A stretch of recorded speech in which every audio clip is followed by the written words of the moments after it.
Está con nosotros ahora Mariluz Rodríguez Fernández, que es profesora titular de Derecho del Trabajo de la Universidad de Castilla-La Mancha. Ha sido también consejera de Trabajo y Empleo de la Comunidad de Castilla y La Mancha y secretaria de Estado de Empleo en el Gobierno de España. También ha sido parlamentaria por la provincia de Guadalajara y es autora de uno de los capítulos del Mediterráneo Económico dedicado al futuro de las pensiones, que además hace hincapié en los nuevos empleos. Mariluz, ¿qué características tienen estos nuevos empleos que están surgiendo al calor de las redes que los hacen distintos de los que teníamos hasta ahora? Bien, encantada de estar aquí y también muy agradecida de haber participado en este Mediterráneo Económico. Ha sido un auténtico placer y ha sido un auténtico reto escribir este capítulo de Mediterráneo Económico, porque efectivamente estamos poniendo la mirada por primera vez en una realidad laboral que se separa, como bien dices, de las realidades laborales que estábamos habituados.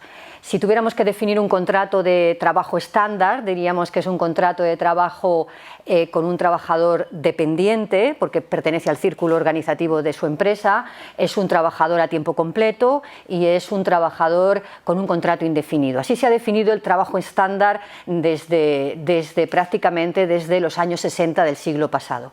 Cuando nos enfrentamos a las realidades y a los nuevos empleos que produce la tecnología, estas tres características típicas de alguna forma se diluyen. Primero, porque son empleos casi siempre temporales, acotados en el tiempo. Segundo, porque suelen ser empleos a tiempo parcial, no se practican a tiempo completo. Y en tercer lugar, y esta es la característica que todavía está siendo discutida en los tribunales y también en la sociedad, son empleos que aparentemente se presentan, o prima facie, son empleos autónomos, empleos por cuenta propia. Entonces, de alguna manera, estos empleos que produce el avance de la tecnología, especialmente el avance de las plataformas, se separan en las tres características típicas del contrato estándar, y eso hace que cuando intentamos aplicarles las normas laborales o las normas de protección social creadas para el contrato estándar, de alguna manera no encajen bien, no casen y nos hagan pensar si debemos reflexionar o si debemos ajustar o cómo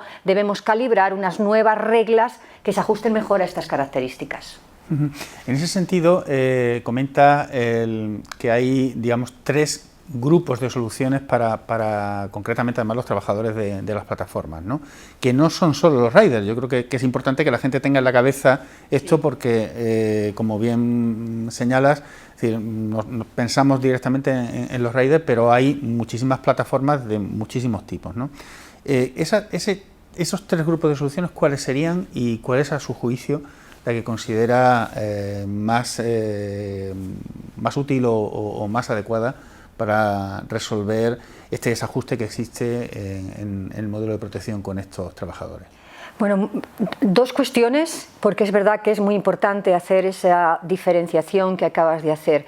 Efectivamente, estamos acostumbrados a hablar de los trabajos de plataforma pensando en nuestra imaginación que los únicos trabajos de plataforma que existen son los conductores de taxis, como Uber o como Cabify, o personas que transportan mercancías o transportan comida a través de una bicicleta, como Deliveroo o como Glovo. Bueno, esta solamente es la punta del iceberg de las plataformas digitales. De hecho, España es la primera potencia de la Unión Europea en trabajo en plataforma. Muy poca gente lo sabe, pero es cierto. Y cuando se analiza dónde están los trabajos de plataforma en nuestro país, estos trabajos que nosotros vemos, los que yo llamo en mi artículo los visibles, son una minoría del trabajo en plataforma. La mayor parte de las personas que trabajan en plataforma lo hacen desde su domicilio a través de plataformas online y hacen trabajos tan diferentes como programación o como diseño de software o diseño de páginas web o traducción de artículos o consultoría jurídica o consultoría económica. Todo esto también es trabajo en plataforma, pero esto es lo que yo llamo trabajo en plataforma invisible, porque habitualmente no lo vemos. Bien, esta doble característica, esta doble situación de las plataformas se traslada después también a la pregunta sobre qué qué fórmula para mejorar la protección social de estas personas. Porque lo que sí es cierto, y lo constatan las agencias, la Agencia Europea y la propia Organización Internacional del Trabajo, es que al menos una parte de estos trabajadores de plataformas son vulnerables. Tienen rentas inestables, tienen una protección social débil y tienen una situación muy vulnerable en el mercado de trabajo y en la protección social. La pregunta es, entonces, ¿qué hacemos para hacer esta protección? Teniendo en cuenta además que tenemos a los vulnerables, pero también tenemos a otros tantos que no lo son. Yo planteo tres posibles respuestas. La primera es una respuesta clásica, digámoslo así, en el sentido de que busquemos que todas estas personas entren en el contrato de trabajo. Hoy la mayor parte de ellos trabajan, lo decía antes, como autónomos. Busquemos que entren en el contrato de trabajo y que se les aplique la protección social de los trabajadores dependientes, de los trabajadores del contrato de trabajo.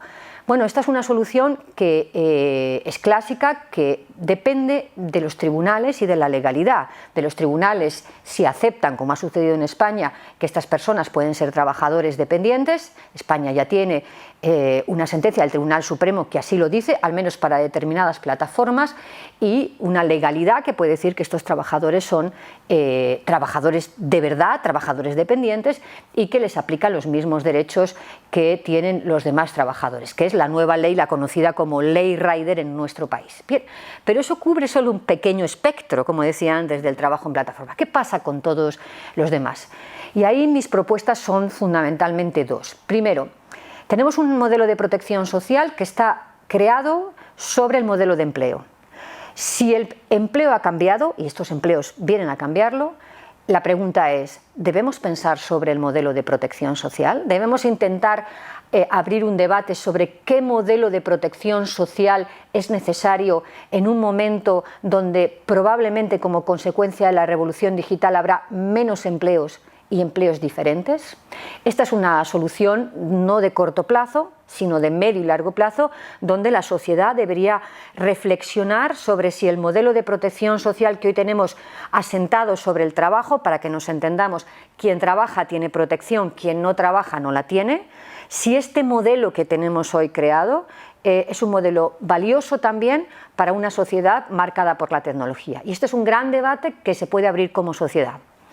Y luego, y esta es la tercera posibilidad por la que yo me pronuncio además en mi artículo, es, bueno, no está escrito en ninguna parte quién tenga que cotizar por quién. Es verdad que hasta ahora hemos tenido unas reglas, pero no está escrito que sean las reglas, que estas reglas no puedan cambiarse.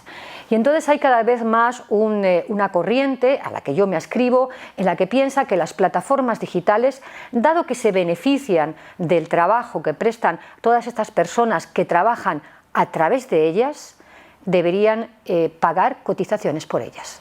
Y esta es mi solución, es decir, no tanto entrar en el debate de si estas personas que trabajan mediante plataformas o a través de plataformas son trabajadores dependientes o son trabajadores autónomos, más allá del estatus, con independencia del estatus o la clasificación jurídica, que las plataformas que se benefician del trabajo que se presta a través de ellas empiezan a pagar cotizaciones a la seguridad social, sean trabajadores o sean autónomos. Y esta solución, que al principio yo planteaba como una solución vanguardista, porque por una parte supone no tenemos que cambiar todo el modelo, podemos seguir manteniendo nuestro modelo de protección social, que está muy asentado en la sociedad y en la cultura de nuestro país. De hecho, nadie ha querido cambiarlo, ni en el Parlamento, ni entre los actores sociales. No tenemos por qué cambiar el modelo, pero sí podemos cambiar algunas de las reglas del juego del modelo. Y dado que estas plataformas se benefician de un trabajo que se presta a través de ellas, lógico es que de alguna manera coticen al sistema de seguridad social para que estos trabajadores, sean trabajadores o sean autónomos, sean dependientes o sean autónomos, tengan la protección social que se merecen. De esta forma cubriríamos la protección social de los trabajadores, primer objetivo logrado, pero también cubriríamos otro flanco que no es menor, que es la sostenibilidad económica del sistema, porque las plataformas contribuirían al sistema y mantendrían el sistema de seguridad social, que hoy, precisamente por este tipo de trabajos, también está debilitado. Pues muchísimas gracias por esta magnífica explicación y por habernos resumido en tan poco tiempo la contribución. y bueno, agradecerle de nuevo la presencia y el tiempo dedicado tanto a escribir su artículo como a explicarlo delante de nuestros televidentes. Muchas gracias, ha sido un placer. Muchas gracias.